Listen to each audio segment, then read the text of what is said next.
Bismillah, Assalamualaikum warahmatullahi wabarakatuh. Di video kali ini kita akan mempelajari lanjutan dari materi sebelumnya, yang mana materi sebelumnya itu kita sudah membahas hukum dasar kimia dan konsep mol, yang merupakan konsep dasar dari perhitungan kimia, ya. Nah, sekarang kita masuk ke bagaimana menentukan suatu kadar zat dalam suatu senyawa. Ya, jadi di sini saya tidak akan mengulang terkait pembahasan konsep mol, ya, bagaimana penentuan jumlah partikel, massa, volume, molaritas, itu sudah dibahas sebelumnya. Sekarang kita fokus ke penentuan kadar suatu senyawa. Ya, jadi ini ada dua rumus, ya, dalam penentuan kadar suatu senyawa.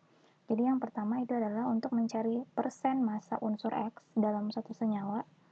Rumus yang digunakan adalah jumlah atom X dikali dengan ARX per mR senyawa dikali 100%, karena di sini dinyatakan dalam bentuk persen, ya, maka dikali 100%. Kemudian untuk menentukan massa unsur X dalam satu senyawa, jadi massa unsurnya ini dalam satuan gram, ya.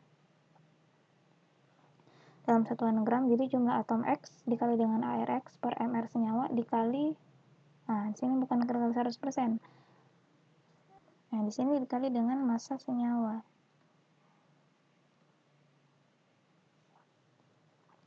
Dikali dengan massa senyawa. Nah, jadi di sini kita tidak lagi mengubah massa ke dalam bentuk mol, karena di sini massa itu kemarin rumusnya massa sama dengan mol dikali dengan AR atau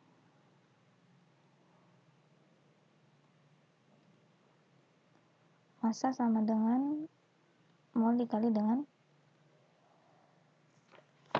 mR. Ya, jadi di sini massa sudah berbanding dengan mol, sebanding dengan mol, jadi tidak perlu lagi dirubah. Nah, kita masuk ke contoh soal. Misalnya, tentukan persen unsur Fe dalam senyawa Fe2SO4 3 kali yang diketahui AR dari Fe56, ArS32, dan O16.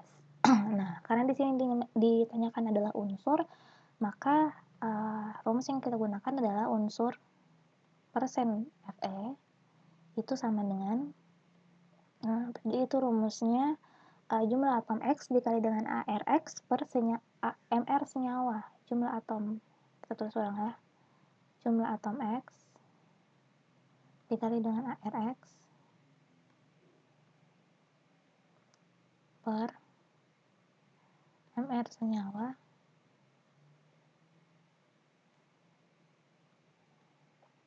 dikali dengan 100%, ya. Nah, jumlah atom X di sini kan kita misalkan Fe.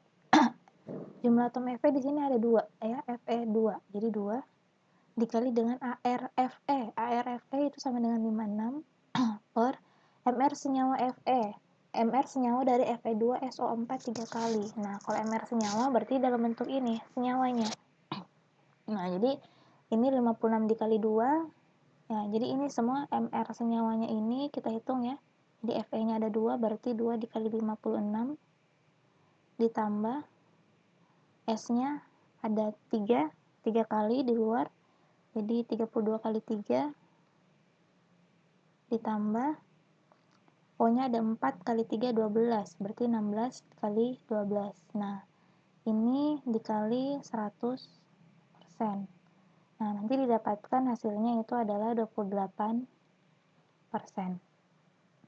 Nah, seperti itu. Gampang kan? Nah, di sini nomor 2, massa C26 sama dengan 60 gram dengan diketahui air C12H sama dengan H1. Tentukan massa H dalam C26. Nah, ini yang rumus digunakan adalah rumus untuk mencari massa unsur dalam suatu senyawa. Nah, tadi rumus massa unsur dalam suatu senyawa itu rumusnya jumlah atom X, ya, per mR senyawa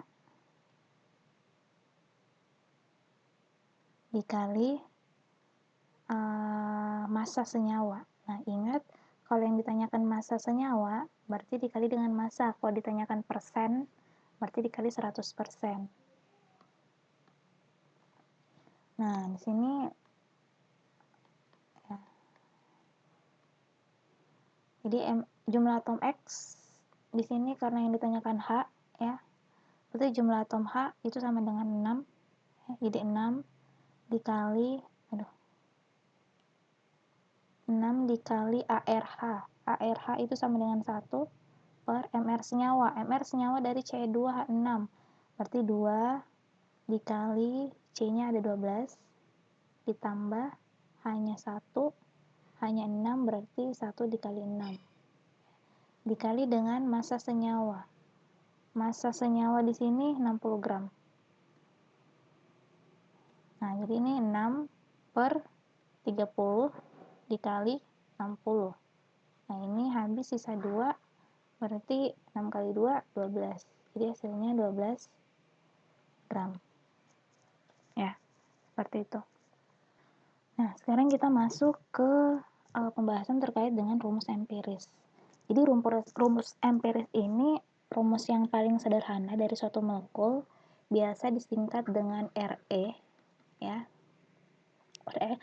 Ada rumus empiris, ada rumus molekul. Kalau rumus empiris itu hasil sederhana dari rumus molekul. Kalau rumus molekul itu rumus realnya suatu senyawa. Nanti rumus molekul akan dibahas di video di pembahasan selanjutnya. Nah, kita bahas dulu terkait dengan rumus empiris. Nah, jadi misalkan contohnya, misalkan ada suatu senyawa asam asetat dengan rumus molekul ya CH3COOH. Rumus kimianya itu CH3COOH. Nah, ini kalau misalnya kita buatkan rumus empirisnya ya, disederhanakan, jadi semua C-nya dihitung, dijadikan 1, ada 2, jadi C2 H-nya ada 4, H4 O-nya ada 2, O2, jadi C2 H4 O2. Nah, ini bisa diserah perbandingannya kalau dilihat ini 2 banding 4 banding 2 kan. Nah, perbandingan ini bisa diperkecil lagi, perbandingan C, H, dan O-nya diperkecil menjadi 1 banding 2 banding 1, sehingga rumus senyawanya menjadi CH2O. Nah, sedangkan ini perbandingannya 6 yang glukosa C6H12O6, kita lihat perbandingannya 6 banding 12 banding 6. Nah, ini kalau disederhanakan 1 banding 2 banding 1. Jadi rumus empirisnya CH2O. Nah, di sini kita lihat rumus empirisnya sama kan, CH2O. Jadi rumus empiris itu bisa kemungkinan sama, tapi yang pasti rumus molekulnya pasti beda ya. Jadi ini dikatakan rumus empiris, rumus molekul yang seperti ini. Rumus realnya. Kalau rumus empirisnya rumus penyederhanaan dari rumus molekul itu.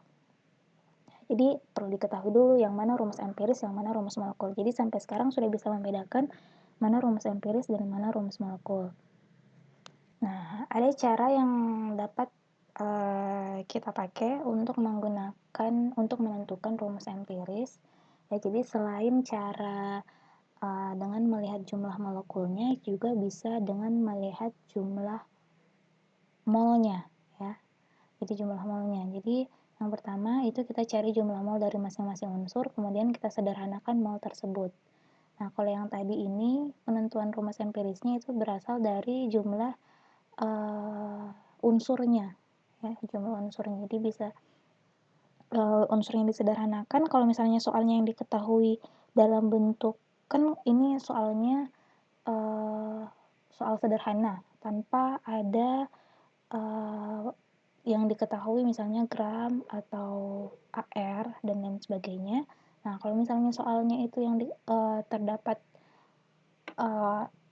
massa atau AR yang diketahui, berarti kita otomatis akan merubah dalam bentuk mol. Nah, dari mol itu kita sederhanakan dan dibuat dalam bentuk rumus empiris. Untuk lebih jelasnya, kita masuk ke dalam contoh. Nah, misalkan soalnya Dalam 3 gram satu senyawa karbon terdapat 1,2 gram karbon. Dalam 3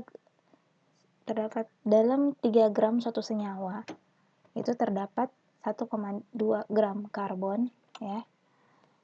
0,2 gram hidrogen dan sisanya adalah oksigen. Nah, jadi ini ada unsur C, H, dan O, ya.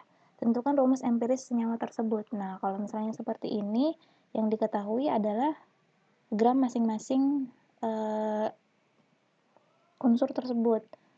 Nah, karena di sini karbon sudah diketahui, hidrogennya juga sudah diketahui. Nah, di sini oksigen belum. Berarti yang pertama kita cari dulu, hitung dulu massa oksigennya. Jadi massa oksigen itu sama dengan totalnya ya, dari total senyawa tersebut, total massa senyawa tersebut 3 dikurang 1,2 gram karbon, berarti 1,2 dikurang 0,2. Nah, ini sama dengan 1,6 gram. Nah, jadi massa oksigennya itu 1,6. Nah, sekarang kita sudah mengetahui massa dari masing-masing unsur. Nah, selanjutnya itu menghitung perbandingan molnya. Nah, yang pertama kita cari dulu mol dari atom karbon, mol C. Mol C itu sama dengan rumus mol itu kemarin kan N, massa sama dengan mol per HR kan. Nah, kalau N yang ditanyakan berarti massa per HR, ya. Jadi mol C itu sama dengan massa C itu 1,2, HRC 12. Jadi ini sama dengan 1 mol. Kemudian mol hidrogen 0,2 per HR-nya hidrogen 1. 0,2 bagi 1 ini sama dengan 0,2. 1,2 bagi 12 ini 0,1 ya. 0,1. Nah, kemudian mol terakhir mol O2, mol oksigen. Mol oksigennya tadi 1,6 dibagi dengan oksigennya 16, ini 0,1. Nah, sekarang kita bandingkan nih. Mol C berbanding dengan H berbanding dengan O itu 0,1 banding 0,2 banding 0,1. Nah, ini kita bisa sederhanakan, sama-sama dibagi 0,1 berarti 1 banding 2 banding 1. Nah, sehingga rumus empiris yang dihasilkan C1 hanya 2, O-nya 1. Jadi CH2O.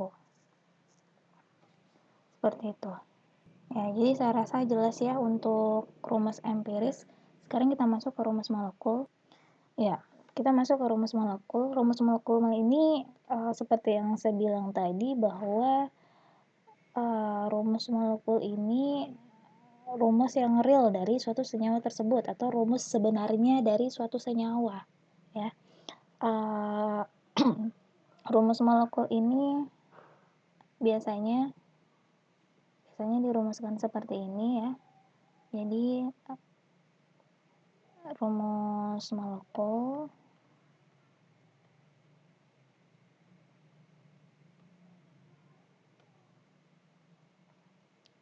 ya,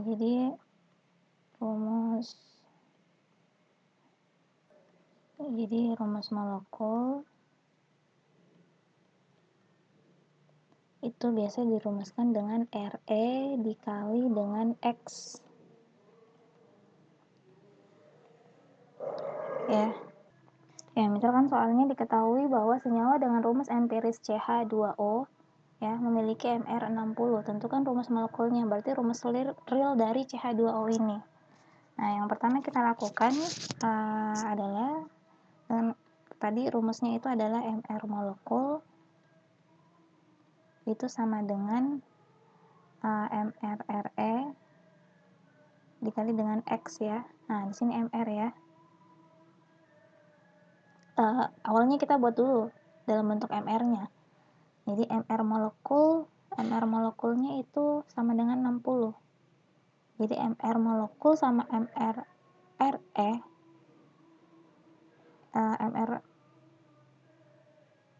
ya MR molekulnya itu sama dengan 60. Kemudian mRNA-nya ini yang kita